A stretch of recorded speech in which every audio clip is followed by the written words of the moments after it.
ቸር አገልጋይ ማነው? ለንጉሥ የታመነ መክሊቱን ያልቀበረ አትርፎ የከበረ። ለሴቶች በእኛ በቅዱስ ቤተ ክርስቲያን የሐዋርያው የቅዱስ ጳውሎስን ቃል ስለምንጠቀመው በጉባኤ አታስተምር፣ ዝቅ ብላ ትማር ተብሎ የተጻፈላትን ቃል ጠብቃ ትልቅ መጎናጸፊያ ልብስ ለብሳ ለሰው መሰናከያ ለዝሙት እንዳትሆን አንገቷን ደፍታ ስትማር ነው የምናውቃት። የቀለለችም ካለች ደግሞ ራሷን ያቀለለች የኛም ብትሆን ማለት ነው። ነገር ግን የነሱን የአምልኮ ስርዓት ደግሞ በደንብ ታውቁታላችሁ። እግዚአብሔር በሚያውቅ እንዲው ኦርቶዶክስ ተዋህዶ ቤተክርስቲያን ስለ ክርስቶስ እንስበካችሁ ብሎ አንደበት መክፈት ግን አይከብድም? በእውነቴ ነው፣ እግዚአብሔር ምስክሬ ነው። አይከብድም ወይ? ለዝክረ ስምከ ለስም አጠራርህ ለስዕርተ ርእስከ ለራስህ ጸጉር ለርእስከ ለራስህ ለመትከፍትከ ለዘባንከ ለትከሻ ለጀርባ ለጉንጭህ እያለች ለምንክ እያንዳንዱ ስርዓተ ጸሎቱ ለልብከ እያለች አካላትን ህዋሳትን ቆጥራና ሰፍራ 24 ሰዓት ቅዱስ እያለች እግዚአብሔር ነው የምታመሰግን ኦርቶዶክስ ቤተክርስቲያን አይደለችም እንዴ? ሌላ አለ ሌላ? እንዴት የትኛው መጽሐፍ ቅዱስ ላይ ተጽፎ ተገኝቶ ነው የአካውንት ቁጥር ሲዘረዝር አይደል? እንዴት በየአዳራሹ የሚውል የስም መናገር ማነው ስም ከበደ ልልል ሲባል አይደል የሚውለው? እንዴት ይቅርታ በጣም እኔ መዝለፍና ስለምቸኩል ነውር ነው ልንቀበል። ቤተክርስቲያኗን መጥቶ እንደፈለገ እየተናገረ ደግሞ እኔን አክብርልኝ እኔን እንደፈለገ መሳደብ ይችላል እንጂ እኔ እንዳልሰደብ ብዬ ቤተክርስቲያን ሲሳደብ ዝም ምለው ሰው አይኖርም። መማር የሚፈልግ ሃይማኖታዊ የሆነ ወጥ የሆነ መጽሐፍ ቅዱሳዊ የሆነ ጥያቄ ይጠይቅ፣ ግብረ መልስ እንሰጠዋለን። እንደፈለገ እያንጓጠጠን አክብሩን ግን ይሄ አይቻልም። ምናልባት በቅድስና እንዲሁ ስንበቃ እንታገስ ይሆናል ብዬ አስባለሁ። አሁን ግን እንደሚሰድቡን ሰዎች አይነት ትኩስ ስጋ ስለሆነ ያለን እኛ ምን እንሳደባለን? ትክክል ስላልሆነ ማለት ነው። ዝም ብሎ ማድመጥ መቻል፣ መናገር ሲፈቀድለት መናገር መቻል ያ የሰውነት መለኪያ ነው፣ የክርስትና ብቻ አይደለም። አመሰግናለሁ። መልካም ቃለ ሕይወት ያሰማልን። በነገራችን ላይ ስናወራ ነገርን እንዴት ነው ማድረግ ያለብን? እኔ እናንተን አከብራለሁ፣ እናንተ እኔን አክብራችሁ በመከባበር መደማመጥና መስማማት ይቻላል። እኔም በመስደብ እናንተም ደግሞ ቤተክርስቲያን በመስደብ ልክ አይደለም እና እህታችን መጨረሻ ላይ የተናገርሽው ነገር ጥሩ አይደለም፣ በጥቅሉ ጥሩ አይደለም። እንደዚህ አይነት ነገር ከአንዲት ፕሮቴስታንት እህት መነገር የለበትም። ሁለተኛ ደግሞ መናፍቅ የሚለው ነገር እኛ የሰጠነው ስም ወይም ደግሞ ኦርቶዶክስ የሰጠችው ስም ሳይሆን መናፍቅ የሚለው ነገር ናፋቂነት መሆኑን ወይም ደግሞ ከፍሎ አማኝ መሆኑን መጽሐፍ ቅዱስ ያስቀመጠው ነው። ይህንን ደግሞ መጽሐፍ ቅዱስ ማገላበጥ ይጠበቅብናል። ዳኒ ጥያቄ ነበረው። ዜድ ወደ ዳኒ ሊድ ፕሮቴስታንት ነው እሱ። አይ ዳኒዬ ያስቀድመኝ እና እኔ ስለምወርድ እንደነገርኩ ስራ ልገባ ስለሆነ ከይቅርታ ጋር ስትልክልኝ ለዛ ነው አሁንም ትንሽ ግዴታ መስሎ ስለታየኝ መግባት እንዳለብኝ ስለተሰማኝ ነው የገባሁት እንጂ አልችልም። ዳምዬ ትንሽ ደቂቃ ነው ያለኝ ልወያያቸው ከሳቸው ጋር ባለችኝ ጊዜ ይቻላል። ለመወያየት ምን ይፈልጋል? መጀመሪያ ዜድዬ ከይቅርታ ጋር አሁን ይሄ መከባበር ብያለሁ ቅድም ላይ አንዱ አንዱን አክብሮ መቀጠል አለበት። አንዱ አንዱን አክብሮ እና ተደማምጦ መቀጠል አለበት። አንድ ጊዜ ለመደስልህ ሲሉ እሺ ብለህ ጊዜ ስጣቸው። ከእንደኔ አይነቱ ጋር አለም እያወራ ያለው የቤተክርስቲያን ካህንን እኛ አክብረን አስከብረን የምንኖር ሰዎች ነን። ለምሳሌ ያክል እኔ እሳቸው እያሉ እኔ አላወራ እሳቸው የሚናገሩትን ትምህርት የቤተክርስቲያንን አስተምህሮ ከኔ በተሻለ የሚያወሩት ብዬ ስለማስብ ቅድሚያ ሰጣለሁና ብዙ አለመጨቃጨቅ እንዳይኖር ፈልጋለሁ፣ መጨቃጨቁ እንዲቀር ፈልጋለሁ እና ይህንን ብቻ አስተውልበት። መምህር ቀጥሉ መምህር ጋር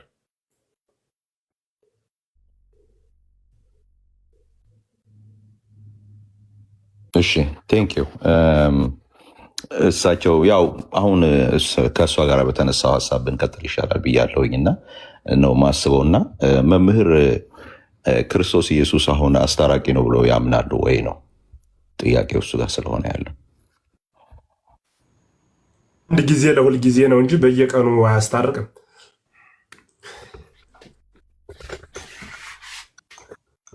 ምን ማለት ነው? ኢየሱስ ክርስቶስ ዛሬ አስታራቂ አይደለም? ሰዎች አይታረቁበትም ዛሬ? ተደጋግሞ ለምሳሌ እንትና የሆነ ቤት ቁጭ ብለን የሆነ ግብዣ ቢሰጠን አንድ የሰጡን ስለማይበቃን 30 ጊዜ ሊመላለሱ ይገባቸዋል። ኢየሱስ ክርስቶስ አንድ ያደረገው በቂ ስለሆነ በየቀኑ በየጊዜው በየሰዓቱ ገሌን ደግሞ ማርልኝ እያለ ሲያስታርቅ አይኖርም። አንድ ጊዜ ያስታረቀው ማስታረቅ ለዘላለም ወጥ ነው። በሰውና በእግዚአብሔር መካከል መሆኑ ጥቅሙ ምንድን ነው እኮ? በሰውና በእግዚአብሔር መካከል መሆኑ እኮ ነው አንድ ጊዜ ለሁል ጊዜ ያስታረቀ። ያ እኮ ነው ለዚህ ያበቃን። ይገርማል። ከሞት ከተነሳ በኋላ በስጋ ወራቱ እያለ የነበረው አገልግሎት ተቀይሯል።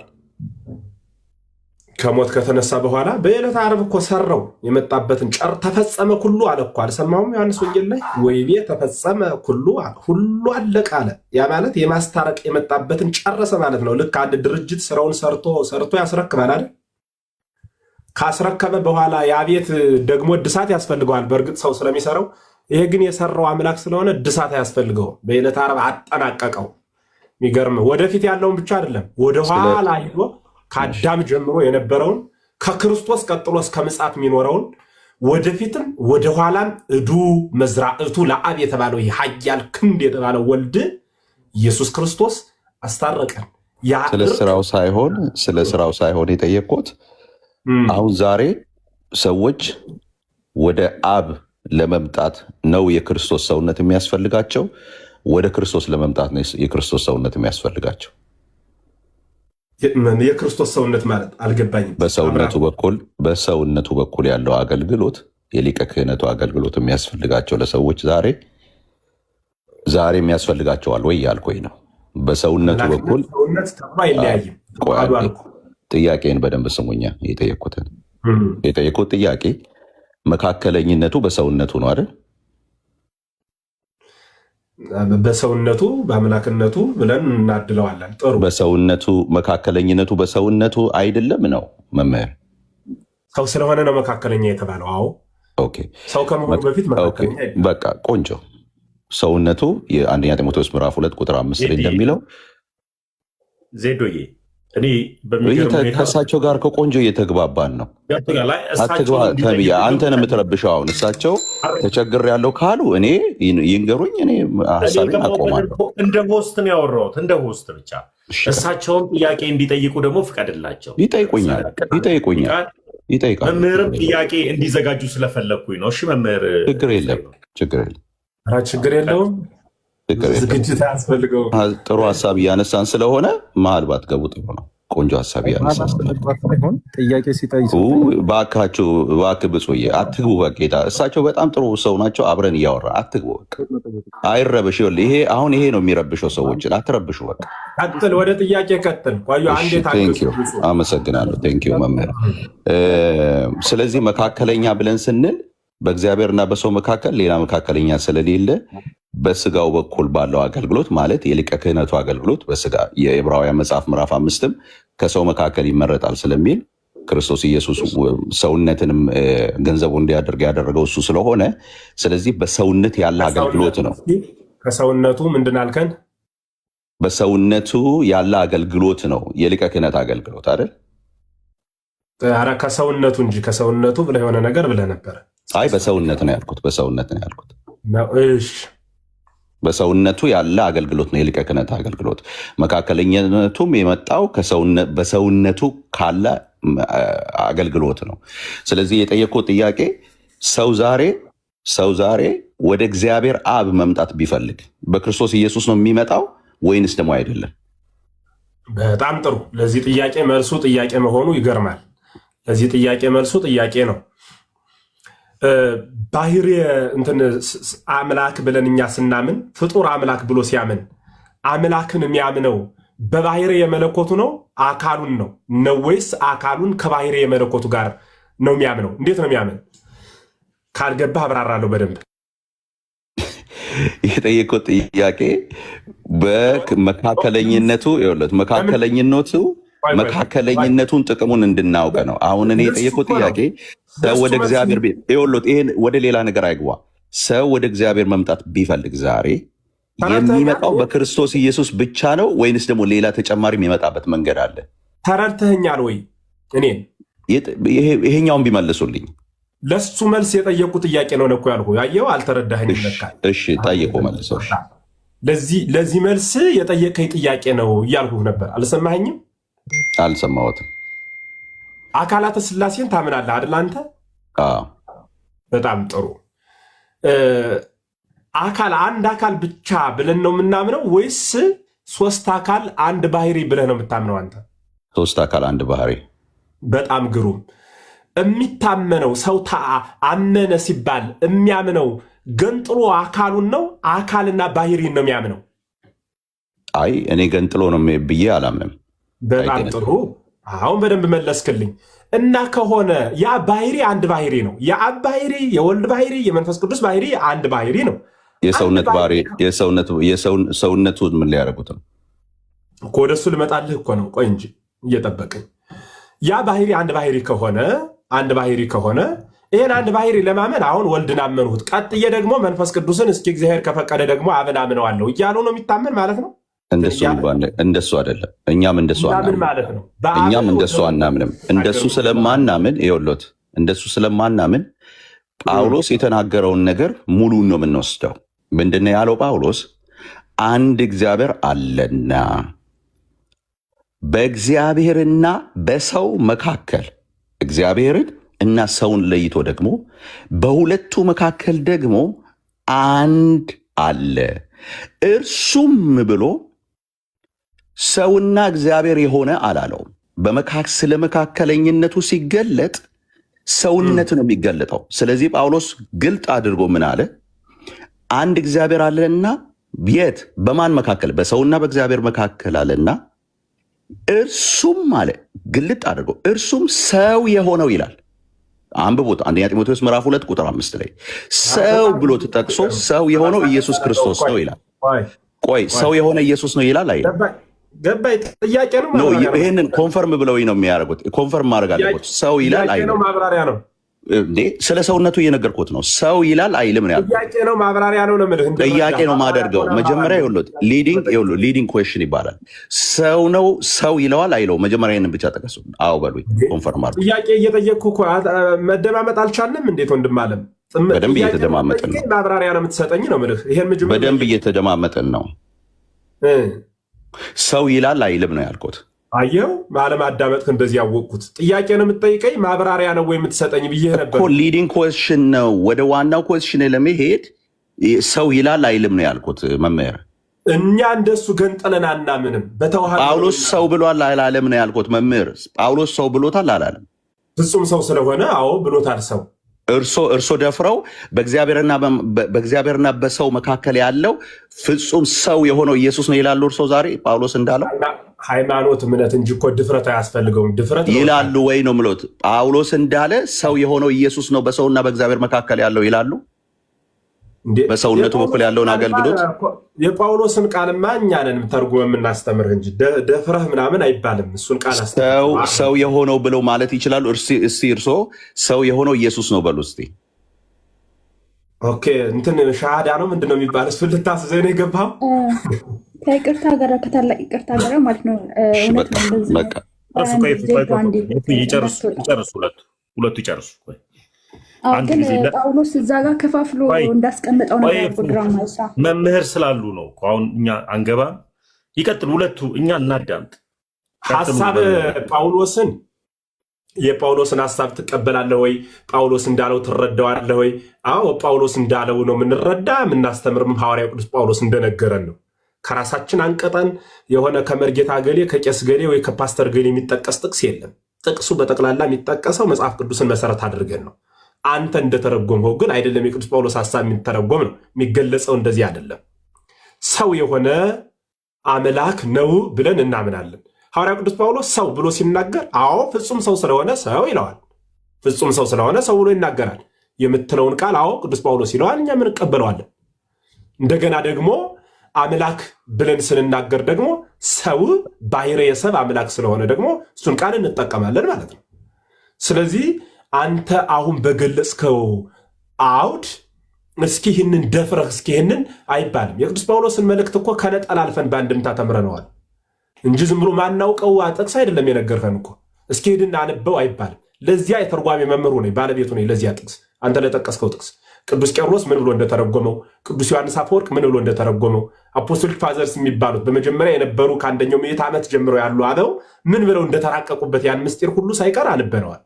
አዲስ የሆነ እሺ መምህር፣ እኔ ጊዜም ስለሌለኝ እኮ እያረዘሙብኝ ስለሆነ እኔ መግባት አልፈልግም፣ መሀል መግባት አልፈልግም፣ ግን መግባት አልፈልግም ነው የምሎት መሀል። እርሶ ግን ጥያቄውን ይኸውልዎት፣ ጥሩ መንፈሱ ጥሩ እንዲሆን እርሶም አጠር አድርገው ሲነግሩኝ እኔም እንደዛ ሳረግ ጥሩ ይሆናል ማለት ነው። ጥያቄ የነበረው ይኸውልዎት፣ ጥያቄ በሰውነቱ በኩል የዕብራውያንም ጸሐፊ እሺ መምህር፣ የዕብራውያንም ጸሐፊ የሮሜ መጽሐፍ ምዕራፍ 8ም የጢሞቴዎስን መጽሐፍ የጢሞቴዎስን መጽሐፍ ወደ ጢሞቴዎስ መልእክቱ መጽሐፍ ባለቤት ጳውሎስ ነው። ወደ መልእክቱን እኔ ስለ መልእክቱ እያወራሁ ነው። በእነዚህ መልእክታት ላይ ጸሐፊው በተናገረው መልኩ መካከለኛ ኢየሱስን አድርገዋል። ጥያቄ ይሄ ነው። ሰው ብሎ ጠርቶታል። ሰው ብሎ ጠርቶት ይኸውልዎት፣ ሰው ብሎ በሰውነቱ ያለውን አገልግሎት ስለሆነ ማጉላት የፈለገው ጸሐፊው በሰውነቱ በኩል ያለውን አገልግሎት አጉልቶታል። ለምሳሌ ወደ እግዚአብሔር ዛሬ ሰው መምጣት ቢፈልግ በሰውነቱ በኩል ባለው አገልግሎት ነው የሚመጣ ወይንስ አይደለም ብዬ ነው የጠየቁት። ሰውነቱን ከካደማ ጭራሽ ኢየሱስን የሚያውቅ ፍጥረት የለም። ኦኬ ቆንጆ። ስለዚህ በሰውነቱ በኩል ያለው ዛሬም አስታራቂነቱ በሰውነቱ በኩል ያለው አገልግሎት ያ አስታራቂነት ያ ማላጅነት ዛሬም አለ ማለት ነው አይደል? ዛሬም ቀራንዮ ላይ ያለ ነው የምትለኝ? ወርዷል፣ አልሰማህም? ተቀብሮ ተነስቶ አድርጓል። ስለዚህ ዛሬ አስታራቂ አይደለም፣ ጨርሷል ነው ምልህ። አለቀ። አንድ ጊዜ ለሁል ጊዜ እኮ ብዬ ነበር ቅድም። ዛሬ አስታራቂ ነው ኢየሱስ ክርስቶስ። ሰዎች ዛሬ በክርስቶስ ኢየሱስ ነው የሚታረቁት ከእግዚአብሔር ጋር። አንድ ጊዜ ለሁል ጊዜ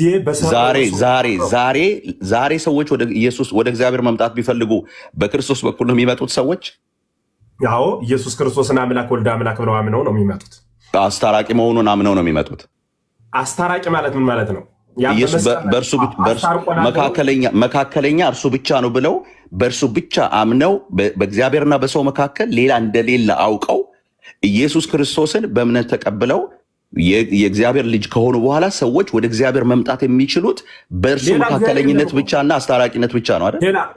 ገነጣጥርከው። ሌላ እግዚአብሔር የለም እኮ። ኢየሱስ ክርስቶስ መሄጃ ሆኖ የሆነ መስመር ሆኖ መዳረሻ ሌላ ከተማ የለም እኮ። ኦኬ፣ ዮሐንስ ወንጌል ምዕራፍ 1 ቁጥር 14 ላይ እንደዚህ ይላል። ሌላ እግዚአብሔር ስለሌለ ነው እንደዚህ የሚለው። ዮሐንስ ወንጌል ምዕራፍ 1 ቁጥር 14 ላይ እኔ እውነት ሕይወት መንገድም ነኝ፣ በእኔ ካልሆነ በስተቀር ወደ አብ የሚመጣ የለም ይላል። ስለዚህ ሰዎች ወደ አብ መምጣት የሚችሉት ሰዎች አብ ብሎ ሲጠራው ሌላ እግዚአብሔር ሳይሆን ሌላ አካል እንደሌለ እየጠቀሰ ነው አይደል? ሌላ አካል እንዳለ እየጠቀሰ ነው አይደል? ምስጢር ያመለጠ ከሱ ላይ ነው። አየህ፣ አብ ከወልድ ጋር በባህሪ የሚለያይ አይደለም፣ ሌላ የተለያየ አይደለም። አንተ ኑረ የምትለው ወልድ እንደ ታክሲ፣ አብ ደግሞ እንደ እንትን ሆኖ እንደ ፕሌን ሆኖ እየወሰደ እዚያ ውስጥ እየከተተ የሚመጣ አድርገን ያሰፈው። ስለዚህ አብ የሚባል የለም እያሉ ነው።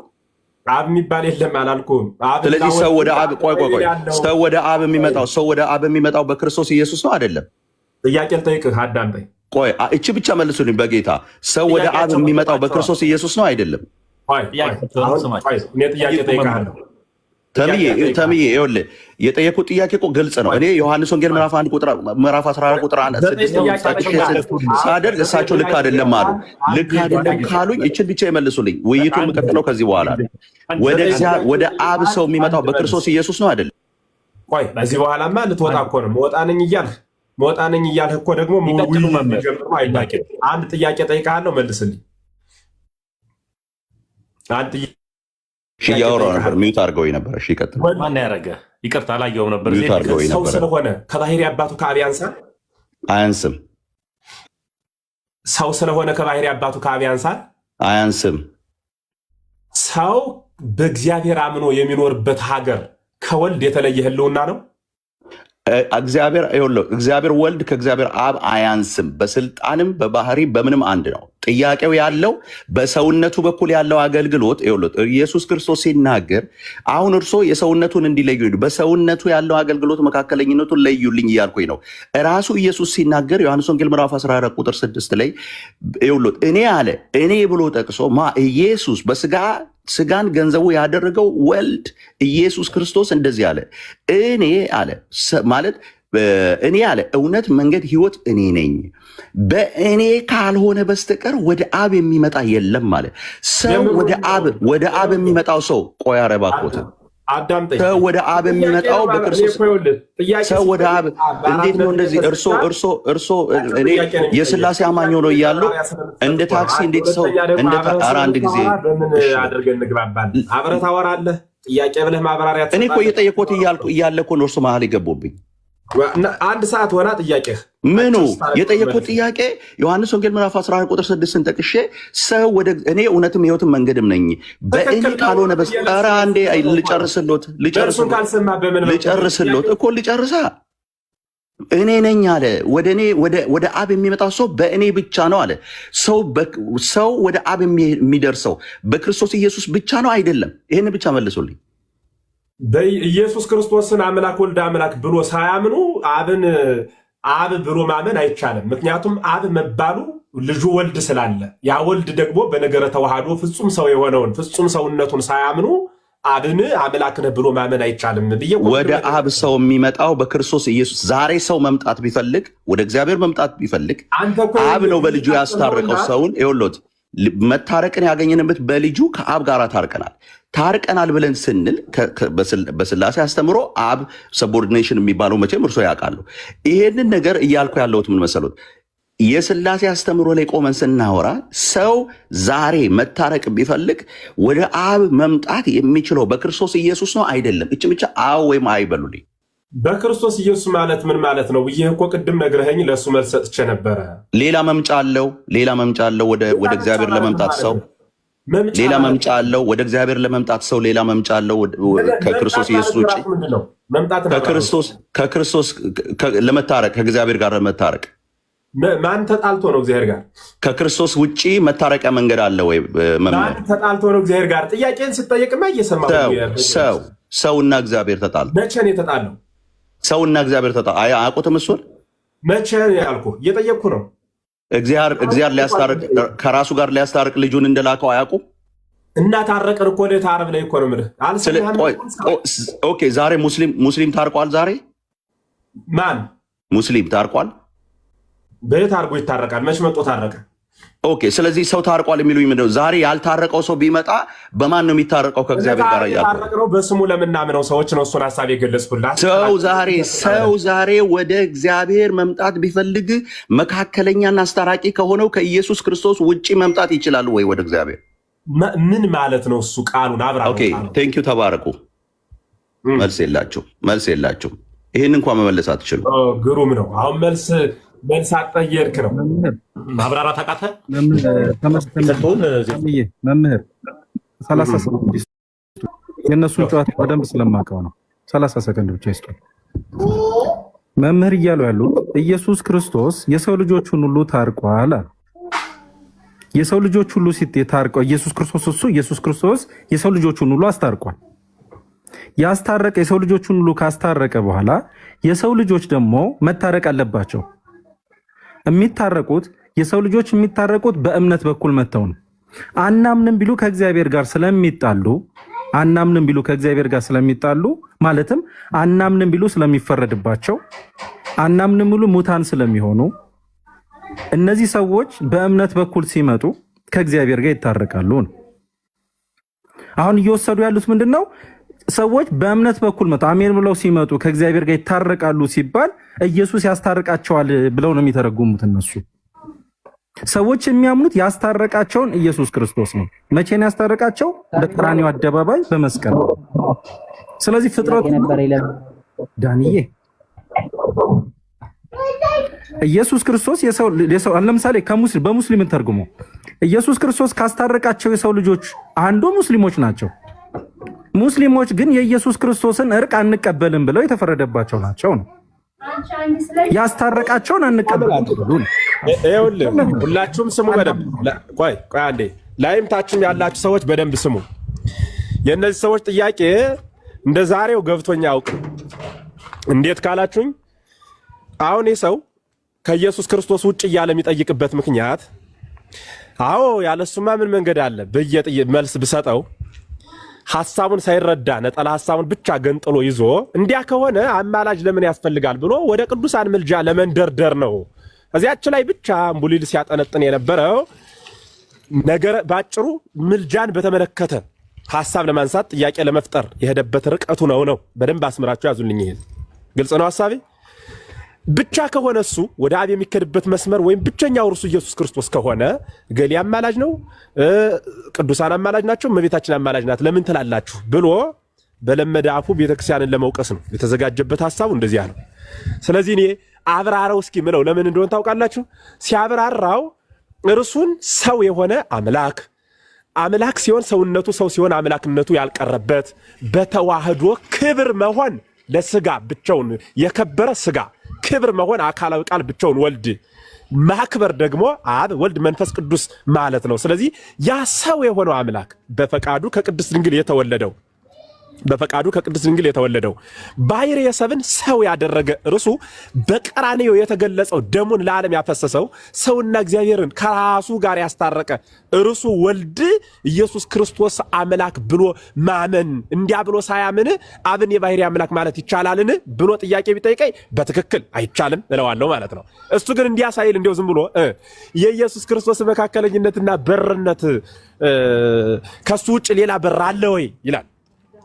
አለ ካልሁት አያችሁ ነገረ ድነቱን ቀይረው የኢየሱስ ክርስቶስን አምላክነት በርነት ሌላ ሰው ይተካል ብለው ተናገሩ ብሎ ፖለቲካ ይሰራል።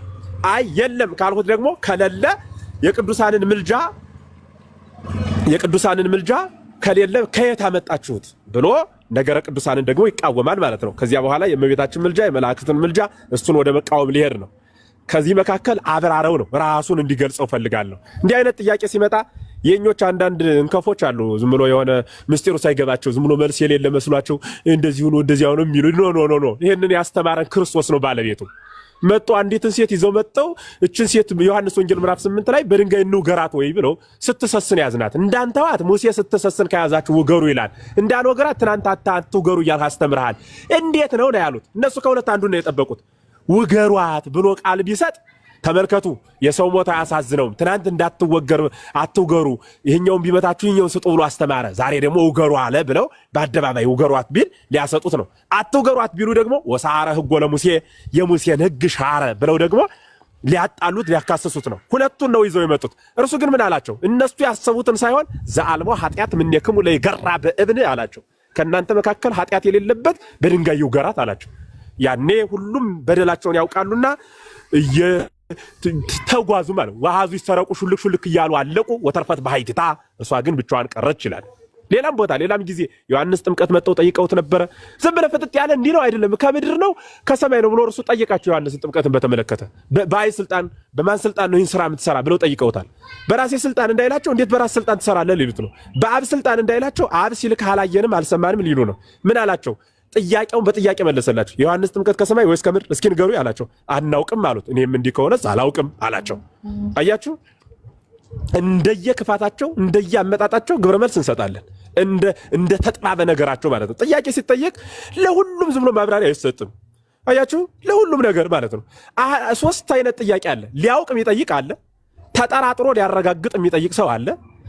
ቁጥር 3 ምን አይነት ጥያቄ ደግሞ አለ? ሊፈትን የሚጠይቅ አለ። እኛ ደግሞ ሶስት አይነት መልስ እንመልሳለን። እንደየክፋታቸው አንድ፣ ሁለተኛ ሊያውቅ የመጣውን እውቀቱን ሊፈትን የመጣውን ትዕቢቱን እየለካ እናገራለን። አባቶቻችንም እኮ የማይመለስ እኩይ የማይፈወስ ድውይ ይሉታል። በቃ ለዚህ እንደዚያው እንዳመጣጡ ማለት ነው። ዝም ብሎ ስንጮህ ውለን ሰምቶን በቃ ነገሬ ደግሞ እንዲህ አሉ ብሎ ትንሽ ሪከርድ ሰርቶ ለፖለቲካ እንዲመቸው አድርገን አንሰደውም። በትክክል በደንብ አባቶቻችን በሰጡን ጥበብ እንናገራለን ማለት ነው። ብቸኛ ሰውና እግዚአብሔር የታረቀበት የቀራንዮ በግ የሁላችን ቤዛ ተቀዳሚ ተከታይ የሌለው አንድያ የአብ ልጁ የተሰሱ ሁለቱም በውስተ ሰማይ የተባለ ለሰማያዊ ልደቱ እናት የሌለው ለምድራዊ ልደቱ አባት የማይደረግለት የሌለው እርሱ ወልደ አብ ወልደ ማርያም ኢየሱስ ክርስቶስ በቀራንዮ ቤዛ በመሆን ብቸኛው ቤዛችን እርሱ ኢየሱስ ክርስቶስ ብቻ ነው።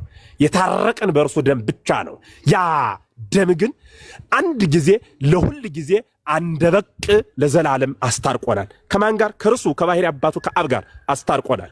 ያ መታረቅ፣ ያ እርቅ ዘላለማዊ ነው። ማንም ሰው ሲመጣ ያን የማስታረቅ ሥራ አምኖ በኢየሱስ ክርስቶስ በአብ በወልድ በመንፈስ ቅዱስ ስም እርሱ እንደነገረን ተጠምቆ ነገረ ሥላሴን ምስጢረ ሥጋዌን አምኖ ጸንቶ ይኖራል ማለት ነው። አማናዊ አስተምሮ ያ ነው። እንዲያው ኢየሱስ ክርስቶስ መካከለኛ ማለት ነው። አምላክ ሲሆን ሰው፣ ሰው ሲሆን አምላክ። በረጅሙ እኮ አስተምረነዋል። በረጅሙ ማለት ቅድም ስንነጋገር ነበረ። ቤተክርስቲያንም የምትነግረን እርሱ ነው ማለት። ስለዚህ ይሄንን በደንብ መያዝ ነው እንጂ እንደው ዝም ብሎ መልስ ጠፍቶ ምናምን አይደለም። እንደያመጣጣቸው እንመልስላቸዋለን። እስመ ብየ ብዙ ነገር ዘእነግረክሙ ይእዜሰይ ትክሉ ጻዊሮቶ ይላል ጌታ። ብዙ ልነግራችሁ ነበር ግን ደካሞች ናቸው፣ አሁን አቅማችሁ አይችልም ይላል። የምሩን ነው። እንደየአቅሙ እንነጋገራለን፣ እንደያመጣጡ እንመልሳለን ማለት ነው። እነሱ አሁን የመጡት ቃሉን ሰምተው ተስማምተው ከዚያ በኋላ ያችንን ሐሳብ ይዘው በቃ ይኸው ተረድተናል እናመሰግናለን ብለው ለመሄድ እንዳይመስላችሁ። ምንም የፈለጋችሁትን ብትነግሯቸው እያወቁት ይሸሹታል። እያወቁት ማለት ነው። ምሳሌ ስትጠቀሙ ምሳሌን የተማርነው ለምሳሌ ከጌታ ነው አይደል? በጴንጤ ግን ምሳሌ ተረት ተረት ነው። ምሳሌን ግን የተማርነው እኛ ከጌታ ነው። እያንዳንዱ ምሳሌ መንግስተ ሰማያት 10 ድናግል ትመስላለች ያለን እሱ ነው። የስናፍንጭ ቅንጣት ታክል ትመስላለች ብሎ የነገረን እሱ ነው። ገበሬ ሊዘራ ወጣ ብሎ የነገረን ስለ እርሻ እሱ ነው። ስለ እርሾ መስሎ ያስተማረን እሱ ነው። ስለ ወይን ያስተማረን እርሱ ነው። እያንዳንዱ ትምህርቱ በምሳሌ ነው። አልገባቸው ብሎ ምሳሌ ስንጠቅስ ተመልከቱ፣ የኦርቶዶክስ መምህራን ተረት ተረት ይላሉ። መጽሐፍ ቅዱስን አለማወቃቸው ራሳቸውን ብቻ እየጠቀሱ መኖራቸው አንዱ መረጃቸው ይሄ ነው። ሊቀ ካህኑ ኢየሱስ ክርስቶስ ነው። ዘላለማዊ መስዋዕት ራሱ ስለሆነ መስዋዕቱ ካላለፈ ካህኑ ደግሞ አያልፍም። ካህኑም እርሱ ነው ማለት ነው። ወደ ኋላ የመጣችሁት ሰላም እያልኩኝ ሌሎቻችሁ ሐሳብ ጨምሮ አመሰግናለሁ። ቃለ ሕይወት ያሰማልን መምህር ዮሐዲ እንግዳ ስላለን እንቀበል አይደለ? እዚሁ ጋር ተባረክልኝ ታሙዬ። ሰላም ናችሁ ወይ? መምህርዬ ቃለ ሕይወት ያሰማልን። አንድ ጊዜ እንቀጥላለን። እዛ ጎንደሬውም አለ፣ ገና አንተ ትቀድማለህ። ይወድ አለ አለው። ሰላም ብያለሁ። ቃለ ሕይወት ያሰማልን መምህር፣ እግዚአብሔር ይስጥልን። በጣም እናመሰግናለን። መምህር እንደምን አለህልኝ? እንዴት ሰነበት? እግዚአብሔር ይመስገን። እንኳን አደረሰውት። እንኳን አብሮ አደረሰን። ሁላችሁንም እንኳን አደረሳችሁ ብያለሁ። ዮሐድ ጋር ደግሞ የነበረውን ሐሳብ ትዝብትህንም ገልጸህ እኛም እያጠፋን ከሆነ እንደ ልጅ የታዘብከውን እንደ ወንድም አንተ ሐሳብን ትሰጥና ከዚያ ቀጣይ ወንድሞቻችን ጋር አብራችሁ ትቀጥሏላችሁ። ብፁዕ አምላክም አለ፣ ተሙም አለ፣ ቤተ ጳውሎስም አሉ። እንዴ እናድርግ? ጥሩ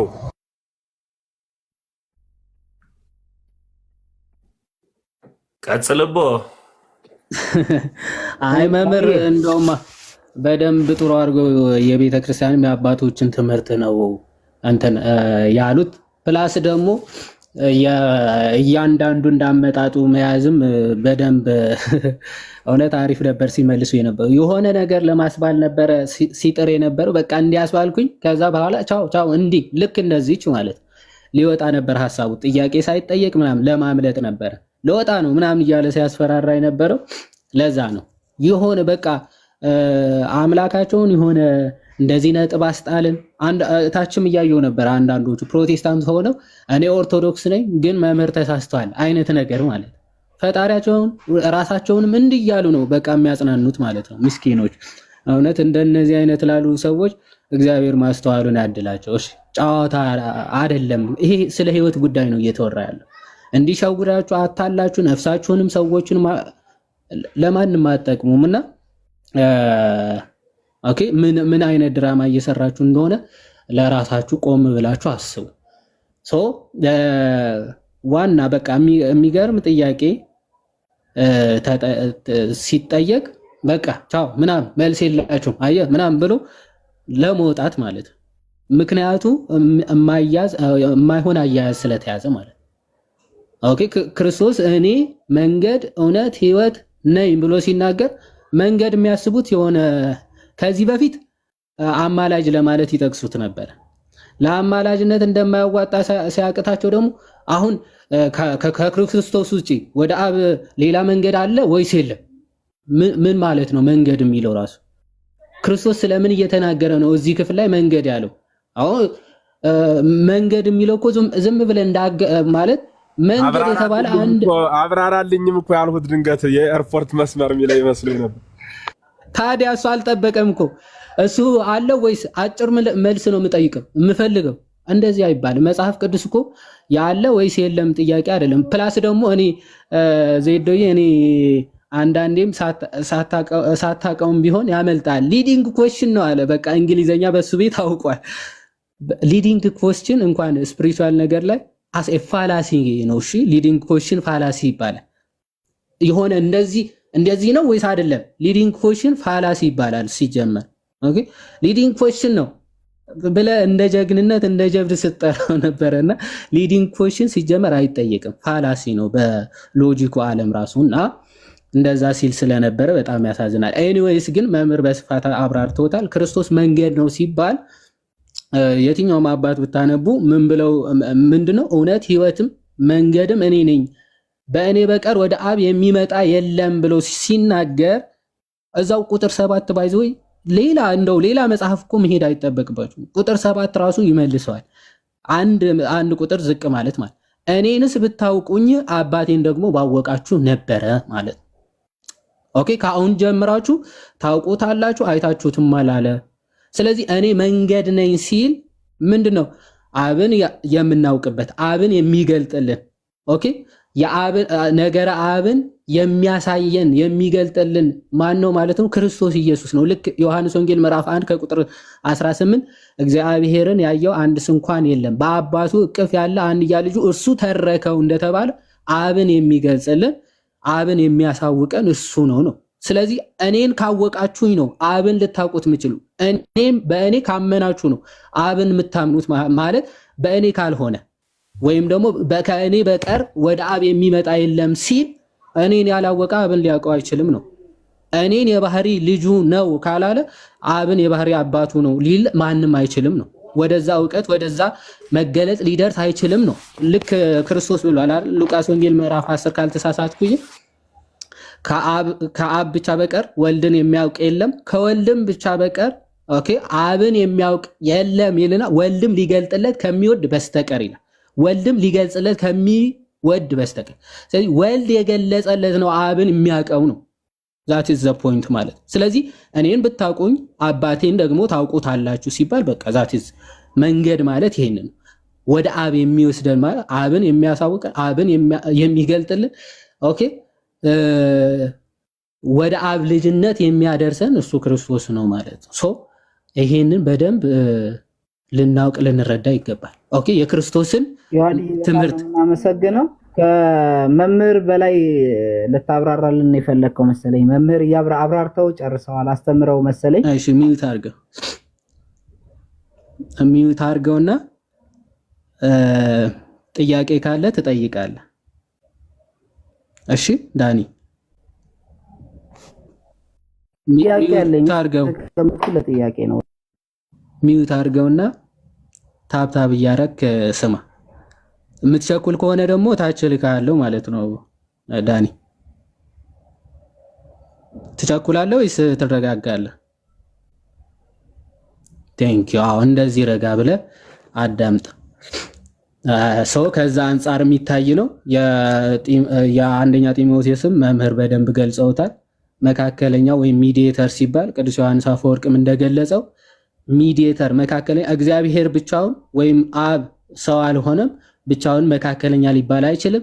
መንፈስ ቅዱስም እንደዛ ይላል። ቅዱሳን በሙሉ መካከለኛ ሊባሉ አይችሉም ይልና ምክንያቱም እነሱ በሰው በኩል ያለውን የሰውነት ባህሪ ብቻ የያዙ ናቸው።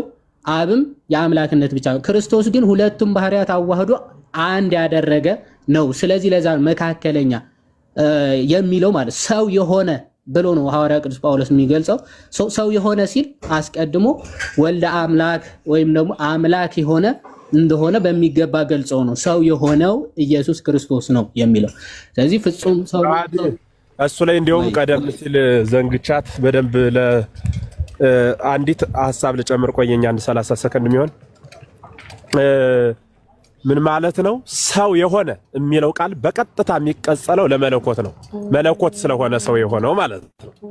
መለኮት ስለሆነ ሰው የሆነው ሰው የሆነ ማለት ማን ነው? ሰው የሆነ ለምሳሌ የሆነን ሰው የሆነ ነገር የበሰበሰ ወይ ዝናብ የመጣው ብንል ዝናብ የመጣው ሰውየውን ነው። እንደዚሁ ሁሉ ሰው የሆነ የሚለው ቃል የሚቀጸልለት ለማን ነው?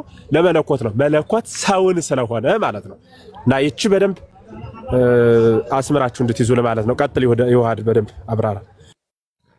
አይ በቃ እሷ ነች መምርዬ። በቃ ሰው የሆነ ነው የሚለው። ስለዚህ ቃል ስጋ ሆነ የሚለውን ሐሳብ ነው እየተናገረ ያለው። ስለዚህ አስቀድሞ አንድ እግዚአብሔር አለና አለ፣ እግዚአብሔር ብቻ የሆነ ማለት ነው። ከዛ በኋላ ደግሞ በሰውና በእግዚአብሔር መካከል ደግሞ ያለ መካከለኛ አንድ ነው፣ እርሱም ሰው የሆነ አይስ ሰው የሆነ ወይም ደግሞ እርሱም ሰው ኢየሱስ ክርስቶስ ነው አይደል? ሰው የሆነ ነው። ሰው የሆነ ኢየሱስ ክርስቶስ ነው እንጂ እርሱም ሰው ኢየሱስ ክርስቶስ ነው አይደለም የሚለው ደጋግሞ ሰውነቱ መካከለኛ ነው ወይስ አይደለም? ሲጀመር ለኦርቶዶክሳዊ ለተዋህዶ ልጅ ሰውነቱ አይባልም። ነጠለ ከተዋህዶ በኋላ ሰውነቱ መለኮቱ እንዲያደረገው ሰውነቱ ነው ወይስ መለኮቱ እየተባለ አይጠየቅም እኮ። ኦኬ እኛስ አፍተር ዩኒቲ there is no separation ወይም ደግሞ ከተዋህዶ በኋላ መነጣጠል የለም ብለን ምናምን ሰውነቱ መካከለኛ ነው አይደል?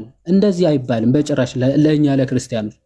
ይሄ ቅዱስ ቄርሎስ ቢሰማ ንስጥሮሳዊ የሆነ ትምህርት ነው። ሰውነቱ ሊቀ ካህናት ይሄ ባይዞ ክሊር ኒስቶሪያን ሄሬሲ ነው። ንስጥሮስ ነበረ ዕብራውያን 5:7 ይጠቅስና ምን ይላል? አይ ሊቀ ካህናት የሆነው መስዋዕቱን ከሚቀበለው ልዩ ነው ብሎ በግልጽ ይናገራል። ማለት መስዋዕቱ ያቀረበው መስዋዕቱ ከሚቀበለው ልዩ ነው ብሎ በግልጽ ተናገረ። ቄርሎስ አጌንስት ኒስቶሪዮስ ወይም ደግሞ ለኒስጥሮስ በሰጠው ምላሹ ያቀረበው ሌላ የሚቀበለው ሌላ ብሎ በክርስቶስ ሁለት ከፍሎ አቅራቢው ሌላ የሚቀበለው ሌላ ነው የሚል እርሱ የተወገዘ ይሁን ብሎ በግልጽ ጽፎበታል። እዚህ ሆነ መካከለኛው ሰውነቱ ወይም ደግሞ ስጋው መካከለኛ ነው ወይስ አይደለም እየተባለ አይጠየቅም። ለክርስቶስ ከተዋህዶ በኋላ ስጋው መካከለኛ መለኮቱ አምላክ ብቻ ምናምን እየተባለ ስለማይነገርለት ማለት ነው። ከዛ አንጻር ልናየው ይገባል ለማለት ነው። ካበዛው ይቅርታ።